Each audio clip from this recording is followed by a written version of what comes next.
मेरे प्यारे भारत के मूल निवासियों, बाबा साहब डॉक्टर भीमराव अंबेडकर जी की सोच की दुनिया में आपका बहुत बहुत स्वागत है। संसार भर से गुलामी का नामो निशान मिट गया, किंतु भारत में यह अनेक भयानक शक्लों में प्रकट होती है। डॉक्टर भीमराव अंबेडकर भारत में नीच पुकारे जाने वाले करोड़ों अछूतों की शताब्दियों पुरानी दास्तां और दुर्दशा को देखकर ही उर्दू के प्रसिद्ध कवि डॉक्टर इकबाल ने इस प्रकार लिखा है, आह शूद्र के लिए हिंदुस्तान गमखाना है, दर्द इंसानी से इस बस्ती का दिल बेगाना है। उन करोड़ों लोगों के जीवन में जिनको कोई अधिकार प्राप्त नहीं था, जिनका कोई सम्मान नहीं था, जिनको देखना छूना तक पाप था और जिनकी परछाई पड़ना भी अधर्म समझा जाता था, उनके जीवन में जो परिवर्तन हुआ है, ये सब बाबा साहब डॉक्टर भीमराव रामजी अंबेडकर के आजीवन संघर्षों और बलिदानों का ही परिणाम है। शूद्र आर्यों के सूर्यवंशी समुदाय में से ही थे। एक समय था जब आर्य समुदाय ने केवल 3 वर्णों ब्राह्मण, क्षत्रिय और वैश्य को ही मान्यता दी। शूद्रों का अलग से कोई वर्ण नहीं था। वे भारतीय आर्य समुदाय के क्षत्रिय वर्ग में आते थे। शूद्रों, राजाओं और ब्राह्मणों के बीच अनवरत संघर्ष होते रहते थे और ब्राह्मणों को शूद्रों के हाथों अनेक कष्ट और अपमान सहने पड़े। जब सब ब्राह्मण संगठित हुए, शूद्रों द्वारा किए गए उत्पीड़न और पीड़ाओं से त्रस्त होकर ब्राह्मणों ने फलस्वरूप शूद्रों का उपनयन संस्कार यज्ञोपवीत करना बंद कर दिया। उपनयन संस्कार से वंचित होने पर जो शूद्र क्षत्रिय थे, उनका सामाजिक अपकर्ष हो गया, उनका दर्जा वैश्यों के नीचे हो गया और वे चौथे वर्ण में गिने गए। डॉक्टर अंबेडकर के अनुसार क्षत्रियों के 2 वर्ग थे, प्रथम वर्ग सूर्यवंश और द्वितीय चंद्रवंश।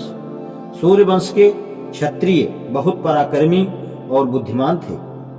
उनमें होड़ करने की तीव्र अभिलाषा रहती थी। वे प्रत्येक क्षेत्र में चंद्रवंशी क्षत्रियों से आगे थे। सूर्यवंशी क्षत्रिय अपने आप को ब्राह्मणों से किसी बात में कम नहीं समझते थे।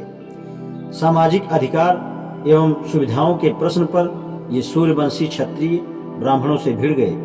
निरंतर युद्ध संघर्ष करते रहे। पराजित होने से इनका ही उपनयन संस्कार का अधिकार सबसे पहले छीन लिया गया। उन्हें समाज का सबसे नीच वर्ण घोषित कर दिया गया। चंद्रवंशी क्षत्रियों के अधिकार कायम रखे। इस प्रकार केवल सूर्यवंशी के क्षत्रिय समुदाय ही शूद्रों की श्रेणी में आए। चंद्रवंशी क्षत्रिय आज तक भी भारतीय समाज में विद्यमान है। शूद्र कौन थे?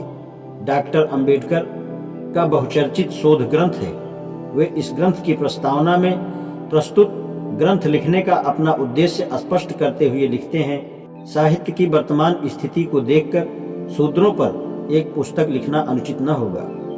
यह नहीं कहा जा सकता कि यह तुच्छ विषय है।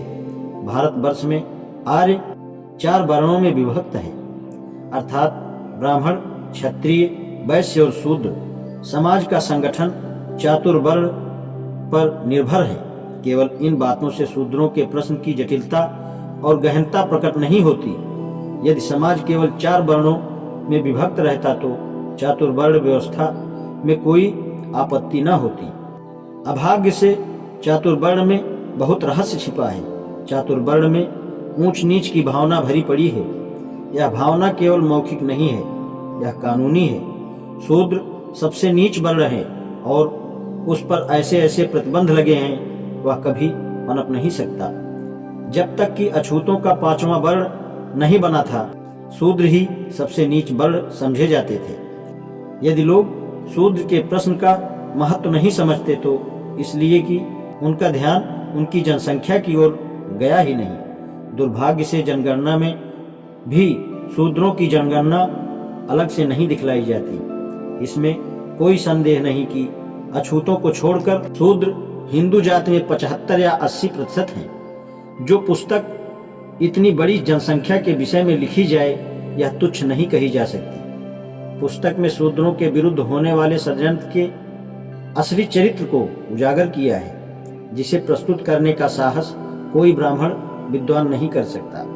डॉक्टर अंबेडकर इस ग्रंथ के प्राकथन में इतिहासकार कैसा होना चाहिए इस बारे में लिखते हैं। इतिहास वेदता को सही, निष्पक्ष, निष्काम और बेधड़क और सत्य का प्रेमी होना चाहिए।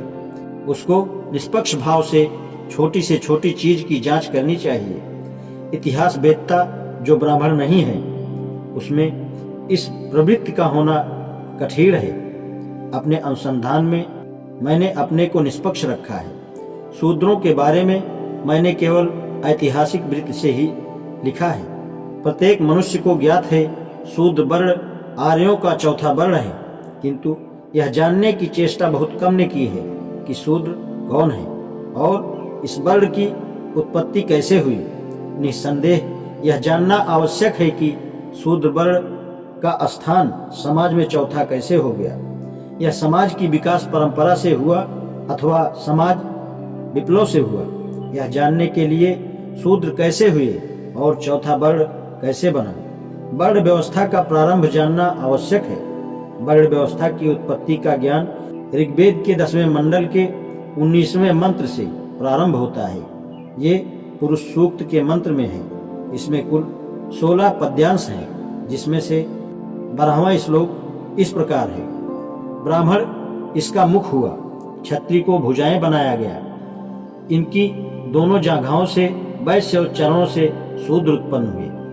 ऋग्वेद के पुरुष सूक्त का 16वां श्लोक अथर्ववेद और सामवेद में नहीं है। पुरुष सूक्त में अन्य 15 श्लोक भी तीनों वेदों में समान नहीं है और न ही उनका उपक्रम समान है। यदि पुरुष सूक्त प्राचीन होता तो अन्य वेदों में इस तरह की स्वतंत्रता के साथ उसकी काट छांट नहीं होती। क्योंकि पुरुष सूक्त ऋग्वेद तथा यजुर्वेद के परिशिष्ट भाग में डाला गया है, इससे यह सिद्ध होता है कि यह इसके बाद बना है। शूद्र पृष्ठ 137 से 15। पुरुष सूक्त की प्रामाणिकता के बारे में प्रोफेसर कोलुब्रुक, प्रोफेसर मैक्स मूलर और प्रोफेसर वेबर आदि विभिन्न विद्वानों के विचार भी डॉक्टर भीमराव अंबेडकर के शोध के परिणामों जैसे ही हैं। आज इतना ही। जय हिंद।